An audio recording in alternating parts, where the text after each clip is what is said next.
యుద్ధ భయంతో పాక్ టెన్షన్ పడుతోంది. భారత్ మౌనాన్ని అర్థం చేసుకోలేక సతమతమైపోతోంది. తుఫాను ముందు ప్రశాంతత అన్నట్టుగా మారింది పాక్ పరిస్థితి. ఏ క్షణమైనా భారత్ వైమానిక దాడులకు దిగొచ్చనే భయంతో ఉక్కిరిబిక్కిరైపోతుంది. భారత్ ఎటు నుంచి ఎప్పుడు దాడి చేస్తుందోనని రోజురోజుకు దాయాదిలో అంతకంతకు టెన్షన్ పెరుగుతోంది. పహల్గాం దాడికి ప్రతీకారం తీర్చుకునేందుకు భారత్ ఇప్పటికే అన్ని విధాలుగా సిద్ధమవుతోంది. త్రివిధ దళాలకు ఇప్పటికే ప్రధాని మోదీ పూర్తి స్వేచ్ఛ ఇచ్చారు. ఎలాంటి చర్యలు తీసుకున్నా ఆపేది లేదంటూ ఫ్రీ హ్యాండ్ ఇచ్చేశారు. దీంతో పాక్లో మరింత భయం పెరిగింది. భారత ఆర్మీ ఎప్పుడైనా స్ట్రైక్ చేయొచ్చని వణికిపోతోంది. యుద్ధ భయంతో ఇప్పటికే పీఓకేను దాదాపు ఖాళీ చేయించింది. పీఓకే పైన ఎక్కువగా ఫోకస్ పెట్టింది పాకిస్తాన్. దాదాపు 15 లక్షల మంది ప్రజలను ఎల్ఓసి వీడినట్టు తెలుస్తోంది. మరోవైపు మదర్సాలను కూడా మూసేసింది పాక్. 10 రోజుల పాటు తాత్కాలికంగా మదర్సాలను మూసేస్తున్నట్టుగా తెలిపింది.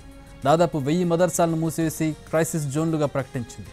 స్థానికులంతా ఆహార నిల్వలు పెంచుకోవాలని ఆదేశిస్తున్నారు పాక్ అధికారులు. కనీసం 2 నెలలకు సరిపడా ఆహారాన్ని నిల్వ చేసుకోవాలని ఎల్ఓసి సమీపంలోని ప్రజలను అప్రమత్తం చేస్తున్నారు. 11 ఏళ్లు పైబడిన పిల్లలకు యుద్ధ సమయాల్లో ఎలా వ్యవహరించాలో శిక్షణ కూడా ఇస్తోంది. యుద్ధ పరిస్థితుల్లో గాయాలైతే ఏం చేయాలి, ప్రథమ చికిత్స ఎలా చేయాలి, కాల్పుల నుంచి ఎలా తప్పించుకోవాలనే అంశాలను నేర్పిస్తోంది. దీంతో యుద్ధం అనివార్యమని పాక్ భావిస్తున్నట్టు తెలుస్తోంది. భారత్ ఖచ్చితంగా తమపై స్ట్రైక్స్కు దిగుతుందని ఫిక్స్ అయిపోయింది పాకిస్తాన్. ఇక ఉగ్రవాదులను కాపాడుకునే పని కూడా మొదలుపెట్టింది. ఉగ్రవాదులను సైనిక శిబిరాలకు తరలిస్తోంది పాక్. వారికి 4 అంచెల భద్రత సైతం ఏర్పాటు చేస్తోంది. డ్రోన్ల నిఘాతో పర్యవేక్షిస్తోంది. మరోవైపు సరిహద్దులో ఉద్రిక్తతలు కొనసాగుతూనే ఉన్నాయి. 8 రోజుల నుంచి పాక్ కాల్పుల విరమణ ఒప్పందాన్ని ఉల్లంఘిస్తూనే ఉంది. అయితే పాక్ కాల్పులకు భారత్ ధీటుగా బదిలిస్తోంది. సరిహద్దు ప్రాంతాల్లో సైన్యాన్ని పెంచుకుంది భారత్. అరేబియా సముద్రంలో భారత నౌకాదళం సైతం డ్రిల్ చేపట్టింది.